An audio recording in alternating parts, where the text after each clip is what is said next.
Anyway, who's the biggest competitor to Tesla? None. There are no competitors to Tesla. But when they do come, they'll be Chinese. What's the next question? Hey guys, it's CJ. Today I'm going to react to some of the highlights from Sandy Munro's recent Q&A. I watched the whole hour and a half, and I'm just going to put in a few of the things that I thought were interesting here. I'll put a link to the full video in the description if you want to watch the full video. And that's it. Let's get into it. Thoughts on the Ribbian drivetrain and features? Okay, without going into a lot of detail, because we also have an NDA there, Ribbian, when they come out, you're going to be very impressed. I like the cooling system better on the Ribbian than I do on the Tesla, because they cool from the bottom.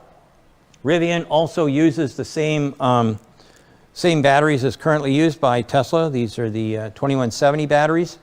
So, and before somebody asks, this is 21 millimeters here and 70 millimeters tall. And this one here is 4680. 46 this way, 80 that way. So that's how things are measured. So that's pretty interesting, actually. So Sandy Munro just said he has an NDA with Ribbian, a non-disclosure agreement. So that means that Sandy's working with Ribbian, and that's probably a really good sign for Ribbian, that they're trying to work towards major efficiency. Andy seems like he's fairly impressed with their cooling system, and to say he's more impressed than Tesla's cooling system says a lot, because he really likes Tesla's cooling system. If you're not familiar with Ribbian, this is the Ribbian. It's supposed to launch pretty soon, and we'll see how that goes in terms of production, but it's a pretty good looking car. They have an SUV model, the R1S, and then a truck, the R1T. Induction motors versus permanent, which one is best? Excellent question. Both. What you really want to do is you want to have a permanent magnet motor in the back and an induction motor in the front. And being as I lugged this thing over here, can we, well, hang on a second, maybe I can carry it over here. Never mind. This looks awfully heavy.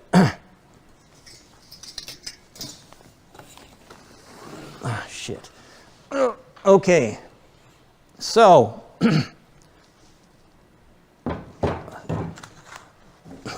that's fun. So, this is a permanent magnet motor, and this is the big induction motor that's used in the Audi. There's a smaller one, but it's not on the table. So anyway, the difference between these two is that this one has magnets and this one doesn't. This one's cheaper, but it doesn't give me the kind of performance that I would want if there was if I wanted to go fast or I wanted to go long. There's these things keep switching places. This one's better if I want to get off the line faster. This one's better if I'm riding longer. That kind of stuff is what the difference is between permanent magnets. But I think that if you're going to buy an electric car, get both. Get an induction motor in the front and a PM motor for the back. Is there any more you can say about Epterra or Arkamoto? I'm kind of like invested in both. I probably will buy an Epterra.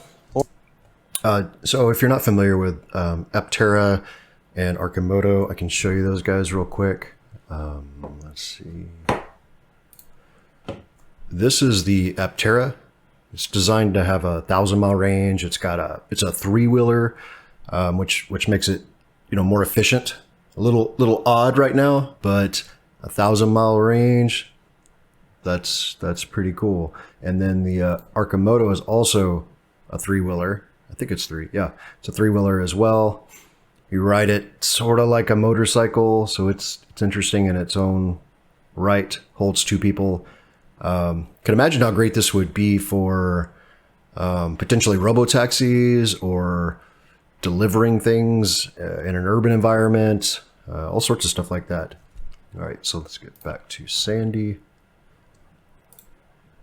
Or an Arkamoto, depending on where I live. because I'm going to buy a new house or a different house. I'm tired of living in a condo. So the Epterra is great. If I was living like below the Mason-Dixon line, either one of those things would be great, but the Epterra would give me like 1,000 miles between charges. I like that. The Epterra has got some nice features. It looks snappy and whatnot. The Arkamoto was aptly named as a fun utility vehicle, so I think that both of those vehicles are right under our design hand right now. But if possible, I would like to have one or maybe even both, depending on how much money I make one of these days. Do the pros of Eevee off-roading, instant torque, non-exposure to drivetrain, outweigh the cons of extra weight? With power, I can do anything. I can take a tank across a plowed field and get to the other side, no problem whatsoever. I don't care how muddy it is, I can do it. If you know what you're doing with an off-road vehicle, and like I say, I took the Camel Trophy class twice in England. If you know what you're doing with an Eevee and you've got all-wheel drive, you can do anything. I don't have any cons looking at the Cybertruck. So the cons of extra weight, I don't think that's going to make much difference, at least not to me. And certainly the Ribbian and the Cybertruck, they're going to be they're definitely going to be things that are going to be simple, easy for the general buying public to master. Those two for sure. I don't know about the others, but those two, if you're looking at off-roading, they would be your number one and two, actually both number one choices. Yeah, so there's a lot of people worry about, like, for off-roading, that electric vehicles will just simply be too heavy. And they are a little heavier now because the batteries are heavy, but they keep getting lighter with every iteration, and the batteries are getting denser. So that'll be less of an issue as we go forward. But you have all these other pros, such as there being more power, 800 horsepower Cybertrucks now. They are more efficient at distributing energy. So if you have 3 motors instead of 1, you're not trying to get your energy to the front right wheel or back left when they're slipping or that sort of thing. You're not exposed to the environment, so like your axle can't just get knocked off by a big rock. There's just all sorts of advantages you get with an electric vehicle that you don't get with an internal combustion. And some of that has to do with the combustion itself. For instance, as you go up a mountain in an internal combustion engine, it starts losing power. There's actually a great Top Gear episode where they're going up somewhere. I don't know if they're in Peru or where they're at, some top of some mountain. And those vehicles will barely move. When they get up to like 15,000 feet or whatever it is, they don't make any more power. They don't have any oxygen to burn with. And electric vehicles don't care. They don't care whether you're at 30,000 feet or whatever. So they just keep working. So very cool, very cool. Also, like dusty conditions, electric vehicles don't care. It doesn't make the engine hotter when all that stuff coats everything, at least not to the same degree. And you don't have to worry about your air filter getting clogged up and other filters. So that's really helpful as well. I think there's just way more pros to an off-road electric vehicle than there is to an internal combustion vehicle. I keep thinking of more, like for instance, an internal combustion, you can only get it so sideways at whatever angle before the oil starts to move in the wrong direction. So if you have a special off-road vehicle, they have them set up so they can get the oil to the right place because gravity is moving the oil around, and then your engine can seize. But you don't have to worry about that with an electric vehicle. There's no oil. So what are you most excited about with the Cybertruck? Everything. I like the Cybertruck. I don't need a pickup truck. I have a Jeep Wrangler, a Rubicon right now. I'm looking forward to something I can go hunting with, where I can sleep in the back area, and and sleep in the back area, keep warm, get ready for the deer. I'm not a fan of poaching, so I'm not going to be shooting from the truck, so don't even ask that question. So I'm trying to imagine Sandy Munro, you know, hanging out the side of his fire truck, poaching deer wildly. The Cybertruck is this guy right here. It's going to come in 3 options. You can pre-order it right now. I have a video on why you're stupid not to pre-order it, actually. It's $40,000 if you just want the rear-wheel drive one, never plan on going off-road, or you don't live up north where there's snow and ice and such. And then you got the dual motor for $50,000, 0 to 60 less than 4.5 seconds, 300 plus miles of range, and the tri-motor for $70,000. And this is just crazy, less than 3-second 0 to 60 time, 500 plus miles of EPA range. So this is the truck he's talking about. There is a bed back here. It seats, I think, 6. The metal that's used right here is the same or very similar to what SpaceX designed to use on the Starship. The glass is maybe, I think it might be bulletproof up to a handgun, or if not, it's incredibly strong. And yeah, it's just going to be a beast of a vehicle. Is the exoskeleton design really just a name for stronger bodies? The cab under looks like so. Okay, so anyway, this question about the exoskeleton, is it really just a name for stronger body parts? You know, can the cab underbody still look quite complex looking at a traditional vehicle with door jambs? An exoskeleton is what I designed I was the designer. So the exoskeleton is what I designed our airplane for. The Paradigm has an exoskeleton. There's no bones about that. I wanted an aircraft that would be supported from the outside, not the inside, to reduce the cost significantly. That plane would be about 1/10 the price to build of something that would be an equal size. And I know that for sure because we compared it when we were working with NASA. The other thing that an exoskeleton you might think of or whatever is an aircraft similar to the dog, Cirrus. So Cirrus is a plastic plane, and it's basically one component, and it's way stronger than its counterparts in the general aviation world. The undercab, if we're looking at, you must be talking about the Cybertruck. So the exoskeleton upstairs is looking at basically a big monolith design. It's one big giant structure. It's going to have some welding and things like that here and there, but for the most part, it'll have a lot less parts than what we would find inside of a conventional, say, F-150 or something. The bottom is going to be like this.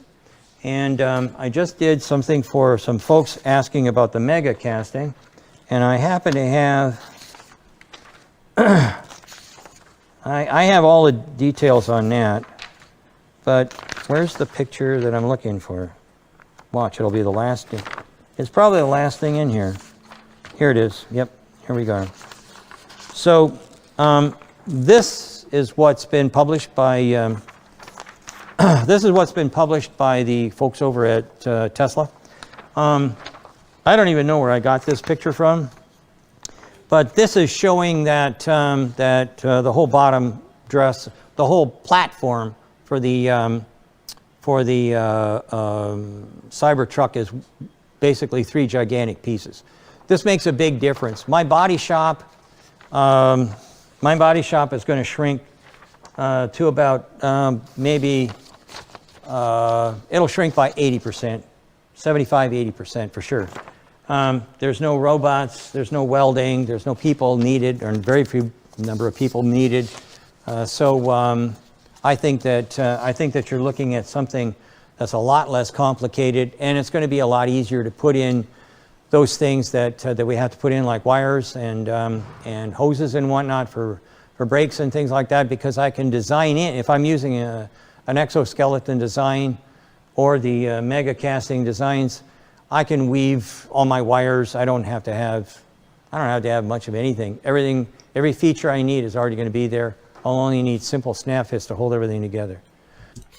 So kind of two key takeaways here when I listen to Sandy. The one is like how often you hear people comparing what Tesla does to the aeronautics industry, which you certainly don't hear that about Ford or GM, right? They don't compare their cars to airplanes. That's important. So you see things like the fact that Tesla is going to be building their batteries as an integral part of the car instead of something they bolt onto it. It'll actually be part of the chassis in the future of the Model Y, Model 3, the same way that they used to bolt on gas tanks to airplanes, but then they realized, well, why don't we make it part of the wing? So when you're in a plane, typically a commercial plane, the inside of the wing holds the fuel. That's what Tesla's doing with their batteries. And you hear other comparisons like he just made here with the aeronautics industry. The other takeaway is the fact of the efficiency to which they're trying to build vehicles. What they're trying to do is build them the same way you build a Hot Wheel, right? You just cast it. And a Hot Wheel is just a cast piece of metal and they throw the wheels on, right? And so what used to be hundreds of parts to make the undercarriage of a car, they're reducing down to 2 or 3 parts. And what they're doing with the Cybertruck, instead of building this chassis and then building the car to go over it and then bolt to the chassis, they're just building a car where the strength comes from the outside instead of from the inside. And if you do that ahead of time and you're building it like you do a Hot Wheel, you can have all of the conduits and routes you need for wiring just there, because you're building it like a mold. So you don't have to create all that later. So you keep getting rid of machines to build the machine. You keep getting rid of human labor to install all this stuff, and you get down to fewer and fewer parts, and you can do it for less and less money. And this is why we're probably going to see electric vehicles continue to plummet in price to where they're going to be much, much cheaper than internal combustion vehicles within just the next 2 or 3 years, like noticeably cheaper, to the point where nobody's going to buy internal combustion anymore. A lot of people don't see that yet, but we're at a crossroads right now, and it's kind of game over for ICE vehicles, in my opinion. What low-tech features can Tesla do to improve their range? Can they dramatically reduce their drag coefficient? What do you suggest they do to lower their weight? They're already doing something. So I can't remember the exact number, but I believe, and if anybody has the number, jump right in. I believe the difference in weight between this and this is something like 15%. A 15% weight change to go to the new battery style, that's a big deal. This also gives you more range because this has more power than 2 or 3 of those. So at the end of the day, I'm going to be looking at this as being one of their improvements for range. Now, bear in mind, Tesla gets more range than everybody. So it's hard to say that why Tesla would be the name up there. Why don't we put something like the Mach-E or the ID4 or any of the other guys that are out there? What are they going to do to improve their range? Quite frankly, on a couple of the companies that we're working at right now in new product development, their EVs, we are looking at drag coefficient, we're looking at weight reduction, we're looking at different materials. We do a lot of things to suggest, actually we get paid for that, but we're doing a lot to suggest and design things that can lower their weight. So I'm telling you right now that the ones we're looking at, the car companies that we're looking at, we do what we call weight loss programs. In fact, well, you can't see it, but there's a big sign in the back of me that says weight loss. How much do you want? And there's a picture of a flowered, like a seeded dandelion with with a chunk of aluminum stuck on top of it, sitting on top of it, that shows what you can do if you're really serious about reducing weight. So yeah, it's really interesting, when we look at what Tesla's doing with their new batteries that are going to start going into vehicles the end of this year, they're essentially lighter per kilowatt hour. So the battery produces more power, I think, at a lower weight. Well, let's just assume let's assume you put the same amount of power in there. If a 100 kilowatt hour battery and you use the 4680 battery cells, then they're going to be lighter. So if they're lighter, that alone increases the range of the vehicle because the batteries weigh so much. If they're 15% lighter, then now the car can drive further, right? So if you're not trying to get the car to drive further, say you just need the range at 300 miles, that means for instance, if you put the lighter batteries in there, maybe it gets a 315 mile range, where you're like, well, I could just put less batteries in there and still get a 300 mile range because it's lighter. The more you take away batteries, the longer your range. So it's really interesting that it does that. And then because the 4680s are going to be a functional part of the chassis, meaning they're going to, in a regular, like they do now with the skateboard design, you basically have these boxes with the batteries in it and they set it on top of the chassis and bolt it down. Well, instead in the 4680, imagine having like rails, and then you're going to put the batteries in between them and basically glue them so they turn into part of the chassis. Well, that means you don't need those big metal boxes and the bolts and everything to hold it down. So now it just got lighter again, which means you could use even less batteries, which lowers costs.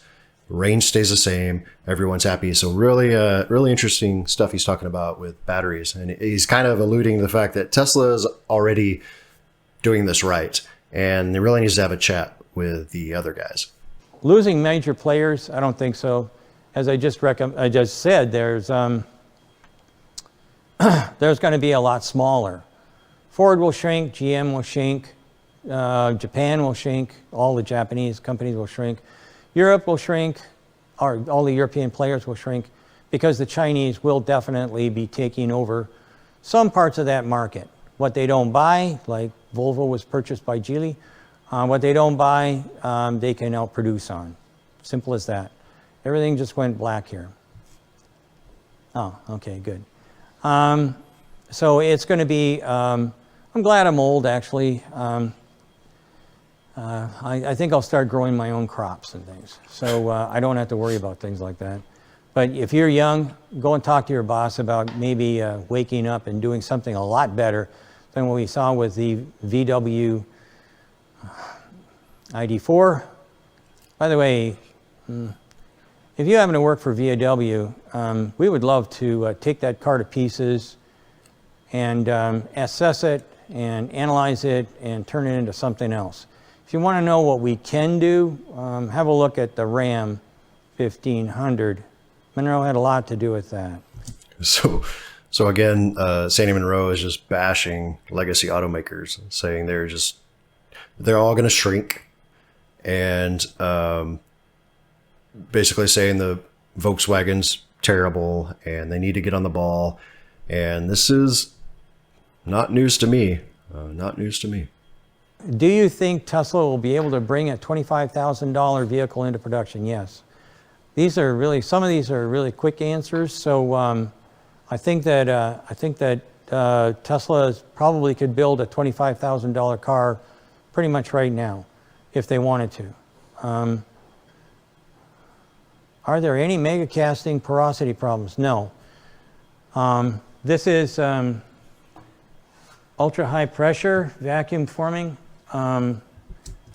So the mega casting, they're talking about what I was talking about earlier, the fact that they can do like the Hot Wheels, right? You just instantly make these and make giant, massive pieces with the design sort of already built in using CAD. So it's everything's where you need it, and you do it fast, and you reduce all those parts. Or vacuum molding, I should say. The amount of of time to shoot this is measured in milliseconds. Milliseconds. I'm not saying seconds. I'm saying milliseconds. A few milliseconds is what shoots this. This thing hasn't got time for porosity. This thing doesn't have to be, because of the material, and if you want to know about that, I'm not going to try and flip through this stupid book again. But anyway, if you want to know the material, we have it. It's called a 386 aluminum. You don't find it normally. It has some extra options that we don't know what they're there for. Not options, alloys that we don't know why they're there, but they did put some extra stuff in. There's no T6 heat treat on this for the real engineers in the audience, which would be what we would think would be able to happen or have to happen. This thing comes out of the mold. It's perfect every time. There's no warpage, no nothing. This is really, really amazing. It's better than what I could have possibly hoped for when I was trying to do something similar to this when I was still working at Ford in the 80s. So. Okay, guys. Well, I hope you enjoyed watching some of the highlights from Sandy Munro's Q&A. I think he's a really interesting guy. Makes a lot of good points, and I look forward to seeing what he puts out next. I'll put a link in the description so you can find the full-length video. I think it's like an hour and a half long, so there's a lot more to this, and I'll put a link to his page. And that's it. I'll see you guys later.